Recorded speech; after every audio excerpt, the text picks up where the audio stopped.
जय हिंद साथियों, आप सभी का स्वागत है आपके अपने सैनिक वेलफेयर यूट्यूब चैनल। दोस्तों, करोड़ों केंद्रीय कर्मचारियों के लिए, चाहे वो सेवा में हो या पेंशनर हो, उनके लिए गवर्नमेंट की तरफ से, वित्त मंत्रालय की तरफ से एक स्कीम लॉन्च हुई है, स्वास्थ्य जीवन बीमा स्कीम। ये जो नई स्कीम आई है, इससे बड़ा फायदा होने वाला है। क्या फायदा होने वाला है, क्या इसके फीचर्स हैं, कब लॉन्च हुई, देखिए आपके सामने। ये वित्त मंत्रालय की तरफ से एक प्रेस रिलीज जारी हुई है 17 फरवरी 2026 को।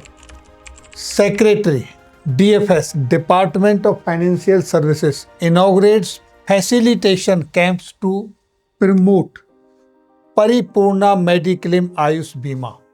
ये नई स्कीम का नाम है परिपूर्णा मेडिक्लेम आयुष बीमा फॉर CGHS बेनिफिशियरी। जितने भी CGHS के लाभार्थी हैं उनके लिए ये नई स्कीम लागू हुई है। ये एक तरीके से मेडिक्लेम आयुष बीमा। इसके क्या फायदे हैं, इस पर चर्चा करते हैं इन डिटेल। तो देखिए, जो सरकार की तरफ से ये स्कीम लाई गई है CGHS लाभार्थियों के लिए, जैसा कि अभी बताया, परिपूर्ण मेडिक्लेम आयुष बीमा। इस स्कीम के तहत सबसे पहला सवाल कि जब ये बीमा शब्द लग जाता है तो समझ लीजिए कि आपका इंश्योरेंस है, आपका कुछ उसमें प्रीमियम जाएगा, आपको कुछ चार्ज देना होगा। तो वो प्रीमियम कितना देना होगा? अब यहाँ पर स्कीम में एक 10 लाख रुपए का कैप रखा है, एक 20 लाख रुपए का।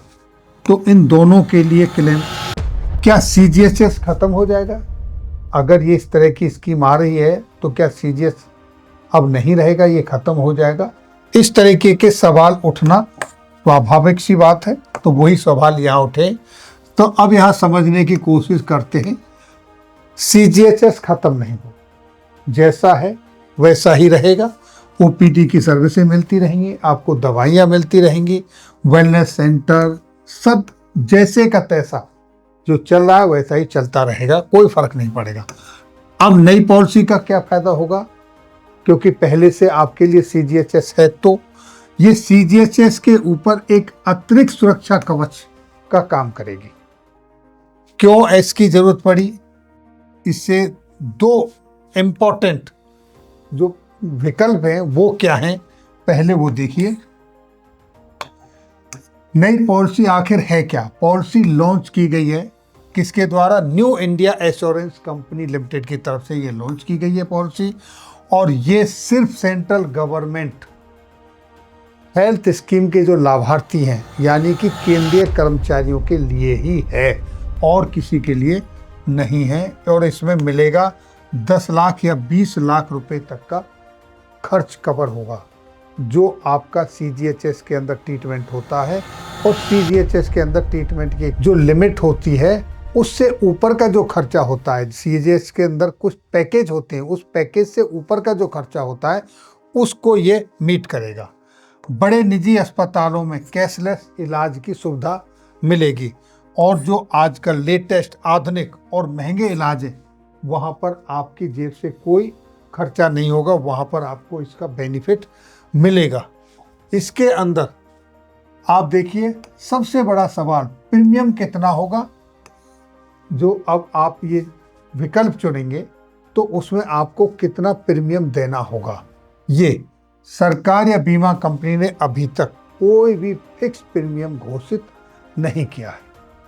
अब इस जो भी सोशल मीडिया पर कोई बोल रहा है 5,000 जाएगा, 8,000 जाएगा, ये जो लिखा है ये सब सही नहीं है। ये सबकी सच्चाई जानने के लिए आपको इनके वहाँ जो कैंप लग रहे हैं, 10 लाख पॉलिसी का अनुमानित जो मैं बता रहा हूँ वो 12 से 18,000 होगा सालाना, और जो 20 लाख पॉलिसी का अनुमान है वो 20 से 30,000 के बीच में होगा। लेकिन ये फाइनल नहीं है। अगर आपको फाइनल जानना है तो जब आ जाएगा हम आपको बता देंगे, नहीं तो आपको इनके जो कैंप लग रहे हैं मंत्रालयों में, जो कैंपों का आयोजन हो रहा है, वहां जाके जानकारी मिलेगी। अभी इसकी और जो महत्वपूर्ण बात है उस पर बात करते हैं। अंतिम प्रीमियम जो डिपेंड करेगा कि आपकी उम्र कितनी है, आपके परिवारों की सदस्य संख्या कितनी है। इस स्कीम के तहत आपके 6 मेंबर्स को इंक्लूड किया जा सकता है। और को पेमेंट विकल्प आपने कौन सा चुना है, यानी कि आपने 10 लाख की पॉलिसी वाला विकल्प चुना है या 20 लाख की पॉलिसी वाला विकल्प चुना है, इसके बाद आपका प्रीमियम डिसाइड होगा। ध्यान से समझने वाली बात है, विकल्प जो दो है, विकल्प एक पहला जो विकल्प है 70-30, यानी बीमा कंपनी 70% पे करेगी और आप देंगे 30%। और इस विकल्प में फायदा क्या है कि ये थोड़ा सा प्रीमियम है, थोड़ा सा इसमें खर्च प्रीमियम आपकी जो पैसा जमा करना है वो थोड़ा ज़्यादा है, लेकिन इलाज के समय आपके ऊपर कोई बोझ नहीं है, कम बोझ है। और जो दूसरा विकल्प है वो है आपका 50-50 का, यानी कि आप 50% देंगे और 50% देगी बीमा कंपनी। तो इस तरीके से ये 50-50 का है, या आधा आधा खर्चा बढ़ जाएगा या तो आपका प्रीमियम थोड़ा कम हो जाएगा, लेकिन इलाज के टाइम पे आपका हिस्सा 50% होगा। और पेंशनर्स के लिए सबसे जो बेहतरीन विकल्प है वो है 70-30 वाला। इसको सबसे ज्यादा सुरक्षित विकल्प माना जा रहा है। वो क्यों माना जा रहा है, जरा सोचिए एक बार। अगर कभी हार्ट सर्जरी हो या कैंसर जैसी बीमारी का इलाज हो, आईसीयू में भर्ती हो और वहाँ ज़्यादा लंबे समय तक रुकना पड़े, या बड़े किसी निजी अस्पताल में ट्रीटमेंट हो और जहाँ बिल 8 से 10 लाख का आपका आ जाए, तो उस समय क्या फर्क पड़ता है, क्या होता है। आप देखेंगे CGHS पैकेज के बाद का जो खर्चा होता है वो आपको फिर अपनी जेब से देना होता है। ये जो स्कीम है इससे पहले की बात कर रहा हूँ मैं। अगर हम इस स्कीम की बात करें तो यहाँ पर CGHS का जो आपका पैसा है, ट्रीटमेंट है, वो तो लगेगा, उसके बाद आपके बीमा का पैसा से खर्चा जाएगा। और यहाँ 10 से 20 लाख तक की सुरक्षा दी गई है। 10 लाख और 20 लाख का जो आपने विकल्प चुना है, तो यही है यहाँ पर सबसे बड़ा असली फायदा। आप इसको एक एग्जाम्पल के जरिए समझने की कोशिश कीजिए। देखिए, ये है आपके सामने, एक उदाहरण दे रहा हूँ मैं। हार्ट स्टेंट डलना है तो अस्पताल का जो वास्तविक बिल है वो आपका 4 से 5 लाख या 4.5 लाख लगभग आपका बिल आ रहा है, लेकिन आपके CGHS पैकेज के अंदर 2.5 से 3 लाख रुपए ही आप इसके लिए क्लेम कर सकते हो। तो 1.5 से जो 2 लाख रुपए आपको अपनी जेब से देना पड़ता है। लेकिन जब ये आपके पास विकल्प चूज किया है आपने, तो आपका ये पैसा उससे चला जाएगा, आपको देने की आवश्यकता नहीं है। ऐसे ही आप जो नी रिप्लेसमेंट होता है, घुटना प्रत्यारोपण, जो खर्चा है वो 5 से 6 लाख का है, लेकिन आपके जो पैकेज में 3 लाख रुपए है, तो 2 से 3 लाख रुपए आपकी जेब से जाता है। अब देखिए, आईसीयू 10 और 10 से ज़्यादा दिन तक अगर आप आईसीयू में रहते हैं तो आपका 8 से 10 लाख रुपए का खर्चा बन जाता है। और आपके जो पैकेज हैं वो सीमित है, तो उससे ऊपर का जो खर्चा है वो फिर आपको अपनी जेब से देना पड़ता है। लेकिन यही जो गैप है जिसे भरने का ये काम करेगा, यहाँ 10 लाख से 20 लाख बीमा पॉलिसी भरती है, ये आपकी पॉलिसी का जो पैसा है उससे भर जाएगा, तो ये आपको अपनी जेब से नहीं देना पड़ेगा यहाँ पर।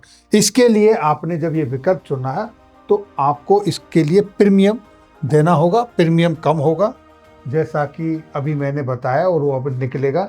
उस हिसाब से आप चूज कर सकते हो कि आप कौन सा विकल्प आप चुनते हो।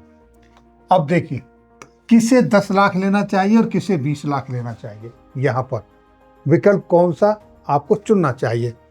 अगर 10 लाख की पॉलिसी का आप विकल्प लेते हैं तो आपका परिवार अगर स्वस्थ है तो आपके लिए 10 लाख की पॉलिसी वाला विकल्प सही है।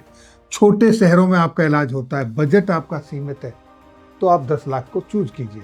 लेकिन आप बड़े शहरों में रहते हो, आपके पास बजट की इतनी ज़्यादा प्रॉब्लम नहीं है और एज भी ज़्यादा है, तो आप 20 लाख वाली पॉलिसी के विकल्प को चुनिए, ताकि आपको बुजुर्ग पेंशनर, पहले से बीमारी, मेट्रो शहर, निजी अस्पताल, इन सब सुविधाओं में जहाँ ज़्यादा भी खर्च होते हैं, ज़्यादा ज़रूरत भी पड़ती है, तो आपकी ज़रूरतें यहाँ पूरी होंगी। ये पॉलिसी अनिवार्य नहीं है। अब सबसे अच्छी बात यह है कि ये मैंडेटरी नहीं है कि आपको ये पॉलिसी लेनी ही है। आज आप जिस तरीके से CGHS की फैसिलिटियां ले रहे हैं उन्हीं को आप लेते रहिए, लेकिन उससे एड ऑन अगर आप फैसिलिटियां लेना चाहते हैं तो ये आपके लिए बहुत काम आने वाली स्कीम है। और इसमें अगर हमारी बात करें तो सुझाव ये है कि सुविधा शिविर में जाकर आप पहले तो ये पता कीजिए कि कौन सी पॉलिसी के लिए कितना पेमेंट जाएगा, प्रीमियम कितना आपका जाना है। दोनों विकल्प का लिखित रिटर्न में प्रीमियम उनसे पता कीजिए। अभी आ जाएगा तो हम आपको निकलते ही आपके पास लेके आ जाएंगे अगर हमको पता चलेगा तो। और ये फैसला आप सोच समझ कर निर्णय लीजिए कि कौन सी प्रीमियम आपने लेनी है, कौन सा विकल्प आपने चुनना है। तो ये थी जानकारी जो सेंट्रल गवर्नमेंट एम्प्लॉई हैं, चाहे वो सर्विस में हैं, चाहे वो पेंशनर्स हैं, उनके लिए ये जो नई हेल्थ स्कीम आई है उसके बारे में। और ये जानकारी अगर आपको अच्छी लगी तो लाइक ज़रूर करें, अपने दोस्तों के साथ शेयर करें ताकि ज़रूरतमंद लोगों को इसका फ़ायदा मिल सके। फिर मिलेंगे आपके वेलफेयर से जुड़ी किसी अन्य जानकारी के साथ अगली वीडियो में। तब तक के लिए जय हिंद, जय भारत।